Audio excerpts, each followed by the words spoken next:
Now,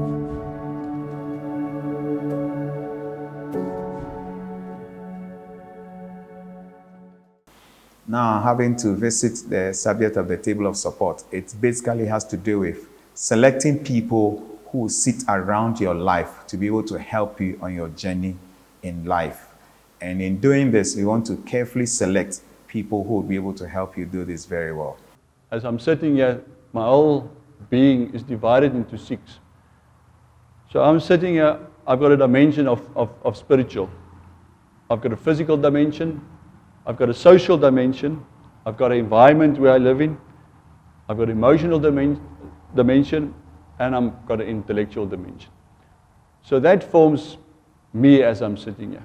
So you want to select people that will help you in growing up this me into being a better person. You are the people that you choose to surround with. That's why let's talk about the table of support. This would be the team you would like to have for whole life.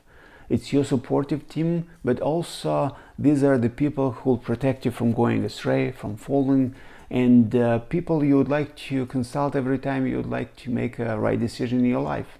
The first would be your mentor, your life coach, your discipler, the person who received access into your inner life and is the person who can ask hard questions about all those 6 spheres of life, about your spiritual temperature, about your intellectual, emotional spheres, about your physical, social, environmental. So this would be the person you would like to consult as often as possible. But also you need a mentee, a person you are investing your life in. So a mentor is a person which is normally 8 to 10 years older than what you are. So why we want to do that is we want to select somebody that's a season ahead of you, that's gone through the ages that you are currently in. So he can help you and say, this is mistakes I made, or this worked for me, and you must try this or try this. If we select a person to have a mentor younger than us, or in the same season, he might step into the same traps as what you're going to step into. So we're trying to say, select an older person, 8 to 10 years. The mentor responsibilities is actually call him the bad guy in the story, because he has to challenge you in every aspect of your life. He has to challenge the decisions you make. He has to challenge what he sees. When you talk badly to a friend or something, he's the one who will challenge you and say, but this is not how you do it. This is also the guy where you go to and you say, but I want to buy a new car. My wife says, I cannot buy a new car. Then you go to your mentor and discuss with him about the decision of buying a new car. And he will guide you through the steps and he will challenge you to say, but do you need the new car? Why are you buying it? For what reason? The concern, or what we must be careful for, is that we don't share everything with our mentor. When you select a mentor and you ask him to be your mentor, then you decide and you say, I'm going to tell everything to this guy, my mentor, everything that happens in my life, because I want him to pray with me, I want him to pray for me, I want him to pray for my family.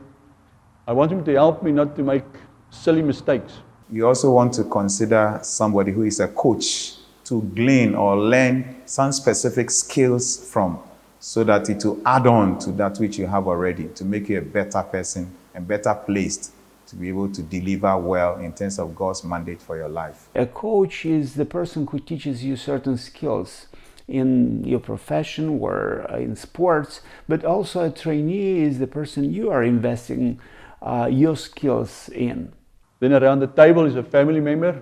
It will be a close family member that will know your past, your detail of your past, with which you have an open relationship to speak freely about things from the past, to speak freely about what is happening in your life now, how family affected you, because we all have wounds from families. Then you also want to look at somebody who you'd want to also consider along this journey in terms of an inner circle person. When we talk about inner circle person, you want to go for the same sex. So as a man or a father, you want to go for somebody who is close, such that you can comfortably share all your heart with, to be able to help you in your journey of life. at least one. That's someone from your peers. Preferably would be to have the same gender. The person you feel very free, no problem to actually pour out your heart to and ask any questions. So the reason for having two inner circle friends is we had experience where a guy had one inner circle friend, he didn't fill his seat around the table, and that inner circle friend passed away. And all of a sudden, everything was just unstable for him. He didn't have a friend to help him, he had this mentor to help him, but there was no close friend to help him through that. So we recommend having two inner friends around the table. Then you will need a person who will challenge you, a person of a counter culture. I have an imam that would be an Islamic priest. And when I talk to him, he always challenges my worldview. He allows me to look at life totally from a different standpoint. And sometimes I read the Bible with that person, and it's a lot of fun to see things totally differently. And you would not even think about that. You can look at things so differently when you have such a person in your life. We are also taught from our past certain things, and if you get a countercultural friend, you might see, but they see it differently, and maybe our parents and their parents were wrong in the past. So we talk about 4 important people you need to have in your life.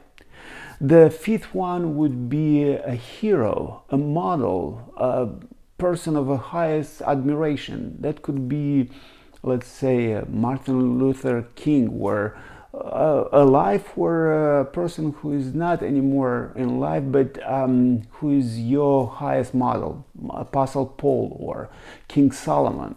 For me, I've got Hansie Cronje as my hero for many reasons. But what I really liked about Hansie is he grew as a leader. And I think if Hansie had the table of support, many of his decisions would have turned out differently. Having people around the table, always when you make right decision, actually make life decision, is so important. That's why I would suggest now to just think about who would occupy those seats. You can write down even names today and see what seats are still empty. So the table of support is your life team, is your support team. These are the people who will be a blessing in your life if you'll have them around. So basically, friends, these are about a few things we want you to learn from us as we go on this journey together. The Lord bless you for coming through and then opening up your heart to receive from us. It's a pleasure serving you in this way. God bless you.